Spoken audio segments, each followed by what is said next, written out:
চাপা মুন্না বেটা আজকে ওই জায়গায় খেলায় আছে। চল আজকে ওর থেকে মজা লম, কিছু ধান্দা ফিকির করা যায়।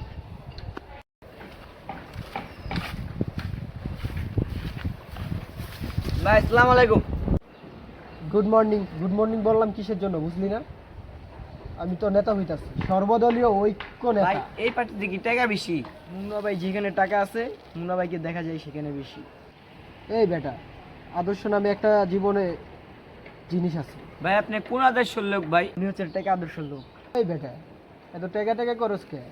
তোকে কি কম খাওয়াইছি নাকি? যেরকম খাওয়াইছেন এরকম প্রোগ্রামে নিয়ে খাড়াইছেন। এখন 50 টাকা দেন। 50 টাকা দিয়ে তো গাঞ্জাই খাবি না? এসব খাওয়া তোদের জন্য ভীষণ ক্ষতিকর, তোদের স্বাস্থ্যের প্রতি ক্ষতিকর। তোরা বেটা এইসব খাওয়ার জন্য তোরা বাসায় গিয়া মা বাপের সাথে খারাপ আচরণ করস বেটা, ফ্যামিলিতে ঝগড়াঝাটি করস, গালিগালাজ করে কথাবার্তি বলস। তোদের জন্য ছোট ছোট পোলাপাইন নষ্ট হইব বেটা। ভাই আপনি না লাল লাল কি যে খান? গুণা না, আমরা খালি দোষ। এই বেটা, হাতটা এদিকে দে, ধর এই 100 টাকা ধর, আমার চোখের সামনে থেকে ভাগ। আপনি যে 100 দেন আর 200 দেন, আপনি যে লাল বুড়ি খান এটা কিন্তু এলাকার সবাই জানে।